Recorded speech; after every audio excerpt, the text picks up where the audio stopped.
Bienvenidos una vez más a Basket365, soy Denis y en el vídeo de hoy lo que quiero hacer es hablar de la G-League, porque es algo de lo que no hablo con frecuencia, pero al final todos sabemos que es el programa de desarrollo de la NBA, el lugar donde los jugadores jóvenes que no tienen oportunidades en el equipo principal van a jugar minutos y ser el jugador en torno al que se juega realmente para darle más oportunidades de desarrollo.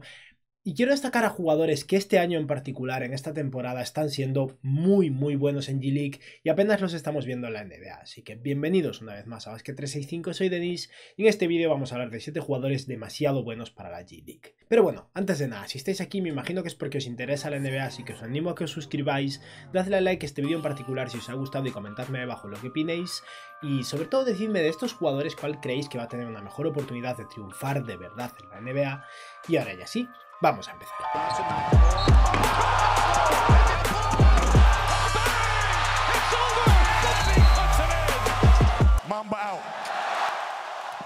En este vídeo voy a destacar a 7 jugadores que están o bien en su primer año en la NBA o en su segundo año en la NBA como máximo, y aquí no estoy haciendo un top 7 de los mejores jugadores de G-League, en absoluto. Hay jugadores muy buenos en la G-League que no funcionan en la NBA, jugadores que son anotadores de élite pero muy pequeños, como Carson Edwards, por ejemplo, que está arrasando en G-League, o jugadores como Rajon Tucker que han tenido oportunidades de sobra y no funcionan. No, aquí lo que estoy haciendo es fijarme en jugadores que apenas han tenido oportunidades en sus equipos actuales en la NBA porque el equipo no ha tenido manera de proporcionar minutos y que están desarrollándose en G-League y que posiblemente dentro de un año nos demuestren mucho en la NBA y de momento no se ha visto demasiado. De entre estos jugadores voy a empezar por el que más ha jugado en la NBA, alguien que está en un equipo en reconstrucción y tiene minutos pero al mismo tiempo está jugando mucho en G-League y está siendo increíble en G-League en comparación con lo que demuestra en la NBA.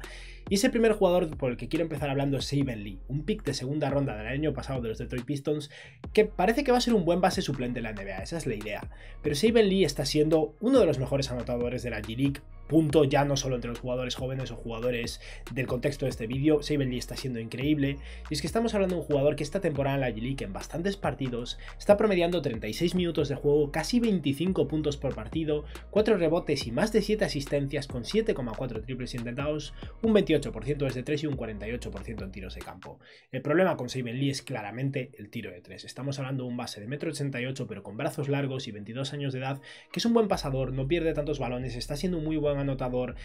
creo que va a ser sólido a nivel defensivo, pero su tiro de 3 no está siendo bueno en la NBA, no fue bueno en la liga universitaria y no está siendo bueno en la G-League. Pero como estáis viendo, aquí está experimentando más que en ningún lado, se está pudiendo permitir tirarse más de 7 triples por partido, cosa que no podría hacer en la NBA con Saddiq Bey, con Cade Cunningham, con Jerami Grant, con al final un equipo, con Marvin Bagley incluso, con un equipo que tiene muchos jugadores a los que darle minutos, muchos jugadores que desarrollar, y el hecho de que Saben Lee está siendo eso, el jugador principal del equipo de G-League de los Pistons, le da muchísimas oportunidades de desarrollo que tal vez hagan que su tiro de 3 llegue a buen puerto y se convierta en un jugador muy completo. Si Saben Lee es un triplista promedio desde 3,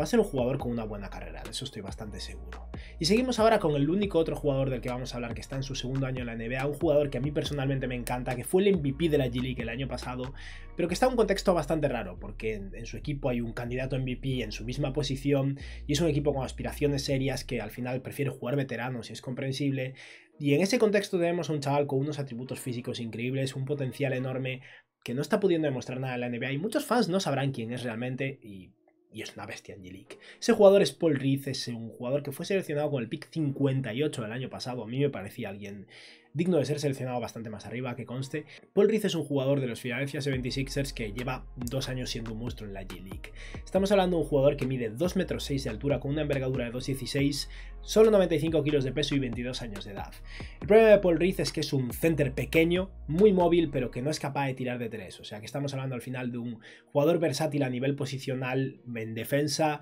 pero que puede tener problemas de tamaño en la posición de center, alguien que en ataque va a conseguir sus canastas cerca del aro, que está aprendiendo a poner un poco el balón en el suelo e intentando desarrollarse en varios aspectos, pero un jugador limitado a nivel ofensivo, pero con un potencial enorme en defensa. Y si dudáis del potencial de Paul Reed, mirad sus números, porque estamos hablando de alguien que, como decía, el año pasado fue el MVP de la G-League y este año promedia 31,5 minutos de juego, 22 puntos y 12 rebotes con 4,6 rebotes ofensivos, casi 2 robos y casi 2 tapones por partido con un 59% en tiros de campo. Apenas tiene posibilidades de jugar en Filadelfia porque obviamente juega por detrás de un MVP y dado que no es capaz de tirar de 3, no puede jugar de 4 junto a Joel Embiid, y en Filadelfia prefieren jugar como suplente a DeAndre Jordan, a Paul Millsap, a jugadores veteranos, pero estamos hablando de un jugador que cuando tenga la oportunidad, ya sea en Filadelfia o en otros lados, creo que va a girar bastantes cabezas y bastantes personas se van a sorprender de la existencia de Paul Reed, porque no mucha gente lo conoce realmente. A mí es un jugador que me encanta. Vamos ahora a hablar de 5 jugadores, todos son rookies. No todos son muy jóvenes, conste, pero son todos jugadores en su primer año en la NBA y ninguno está teniendo realmente minutos esta temporada, pero hay varios que tienen muy buena pinta y por el hecho de que este año no puedan jugar, y es comprensible, hay muchos jugadores veteranos que son mejores a día de hoy que estos rookies, pero que no tienen techos tan altos desde luego, no es que me preocupe en absoluto el futuro de estos jugadores porque están demostrando mucho. Y el primero del que vamos a hablar precisamente es del que más duro lo ha tenido para llegar a la NBA, alguien que era originalmente considerado el año pasado el mejor base de su promoción, un jugador que jugó en G League Ignite y jugó mal, sufrió mucho en su año en G League Ignite, y un jugador que fue no drafeado, luego consiguió una plaza, un contrato dual, tras eso consiguió un contrato regular, y ese jugador es Daishen Nix, que juegan los Houston Rockets, y se trata de un base corpulento, no muy atlético, pero un buen pasador, seguro con el balón en las manos, buen reboteador, cuyo principal problema era que no era un buen triplista y ha mejorado su tiro de 3, está mejorando todavía más su control del balón y sus pérdidas. Y es un jugador que jugó en G League precisamente el año pasado, es un caso muy específico porque estaba en G League Ignite y fue bastante malo. Y en un año estamos hablando de alguien que con los Rio Grande Vipers, el equipo de G League de los Rockets, está siendo increíble. Daishen Nix este año promedia 34 minutos de juego, más de 20 puntos por partido, casi 6 rebotes, 7,6 asistencias, 4,2 triples intentados con un 40% desde 3 y un 48% en tiros de campo. Y estamos hablando de un jugador no drafeado de 20 años, que es un base puro, mejorando a nivel ofensivo cada día. Daishen Nix no está teniendo muchas posibilidades de jugar en Houston, podría tenerlas porque los Rockets tampoco es que tengan problemas de que les preocupe perder, son el peor equipo de la liga a día de hoy, pero al final es verdad que quieren darle minutos de desarrollo a Kevin Porter Jr., quieren poner el balón en las manos de Jalen Green también, y aquí Daishen Nix tiene una posibilidad de jugar 34 minutos por partido y ganar confianza. Y creo que va a ser un jugador muy interesante en Houston por bastante tiempo. Seguimos ahora con un jugador seleccionado en la primera ronda, alguien que al igual que Daishen Nix esperaba que fuera un pick alto del draft originalmente y no cayó hasta ser no drafeado, simplemente cayó hasta el pick número 20. Y ese jugador es Jalen Johnson, un ala pivot con muchísimo talento, alguien al que yo he comparado bastante con Aaron Gordon porque es un jugador muy atlético, con un tamaño ideal para esa posición de 4, un pasador bastante interesante con un tiro de 3 cuestionable, pero que está mejorando poco a poco. Y Jalen Johnson no está teniendo minutos en los Hawks porque Atlanta, después de llegar a finales de conferencia el año pasado, tiene aspiraciones muy altas este año y están sufriendo incluso para entrar en playoffs, pero al final con John Collins, con DeAndre Hunter, con Onyeka Okongwu que juega minutos de 4 también, es difícil encontrar hueco para él, pero Jalen Johnson en la G League está siendo muy bueno. Estamos hablando de un rookie de 20 años de edad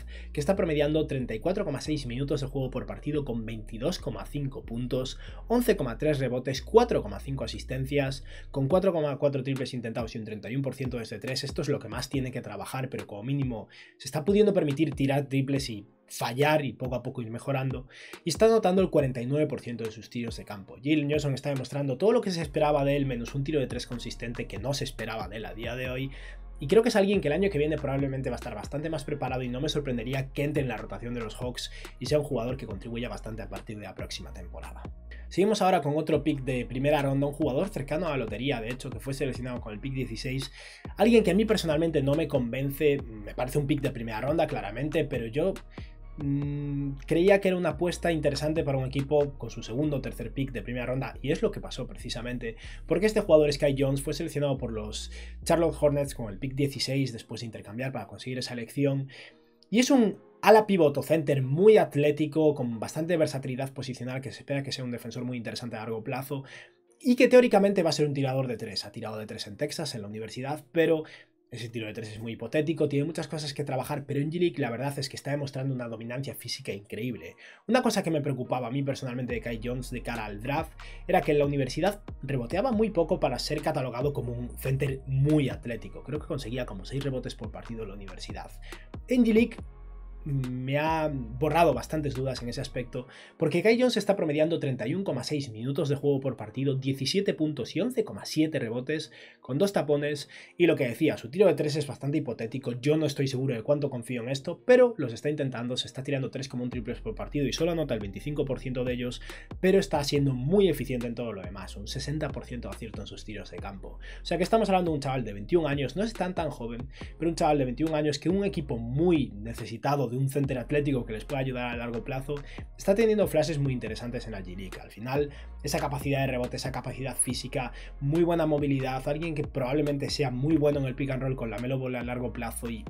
idealmente un buen defensor. No es muy largo, eso es verdad, mide 2'11", pero tiene una envergadura de 2'16", pero creo que con su capacidad atlética debería ser un buen intimidador a largo plazo. Hay bastantes cosas interesantes en Kai Jones. Todavía puede salir muy mal, pero estoy bastante satisfecho con lo que está demostrando la G-League. Kai Jones es muy bueno para la G-League ya, simplemente no es lo suficientemente bueno para la NBA de momento. Creo que ya llegará. Ya casi para terminar, solo quedan 2 jugadores y quiero seguir hablando de un jugador seleccionado en la segunda ronda de este año, un jugador que no juega nada en su equipo principal, estaba en un contrato dual y hace poco consiguió un contrato regular. Y ese es Sam Hauser de los Boston Celtics, un veteranísimo de la universidad, alguien que era un triplista muy bueno en Virginia, que jugó 4 años en la universidad y que tiene 24 añazos ya en su año de novato y no juega nada en los Celtics. Pero el motivo por el que los Celtics le convirtieron en contrato dual y lo convirtieron en contrato regular es porque es un francotirador y un jugador que en G-League lo está demostrando muchísimo. Con el equipo principal apenas está teniendo oportunidades porque los Celtics están jugando muy bien y son un equipo que ha construido una identidad defensiva. Y Sam Hauser es un alero de 2'03",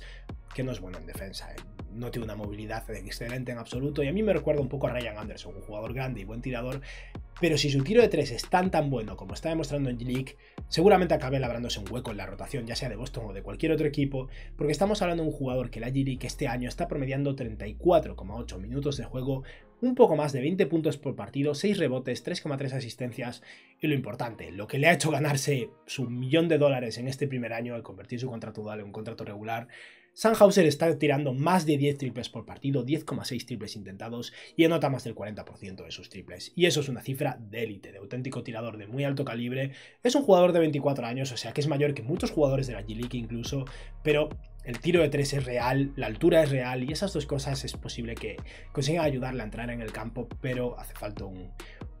nivel superior a nivel defensivo, sobre todo. Y ya para finalizar vamos a hablar de un jugador que sobre todo los españoles estamos muy atentos a cómo funciona. Fue un pick de primera ronda de este año de los Memphis Grizzlies y ese es Santi Aldama, el pick número 30 del draft. Y Aldama no ha tenido muchas oportunidades en Memphis, ha jugado algo como a la pivot y su eficiencia está siendo terrible, pero es un jugador de 21 años que fue muy bueno en la universidad y que está demostrando flashes muy interesantes como pasador, como reboteador, a nivel defensivo.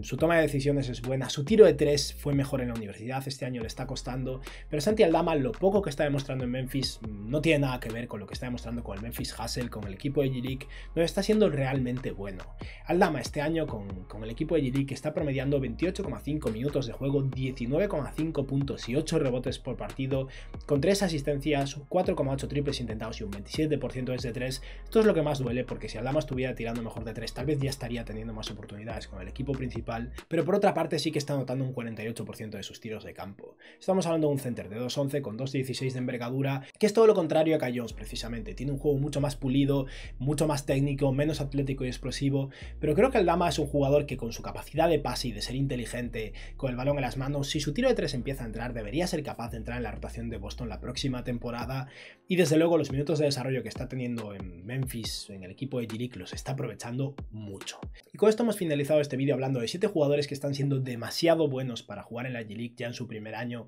hubo un par de casos en su segundo año, que todavía no han entrado en la rotación de sus equipos principales, pero creo que van a acabar haciéndolo tarde o temprano. Y nada, esto ha sido todo por hoy, espero que os haya gustado el vídeo y que tengáis un buen día. Adiós.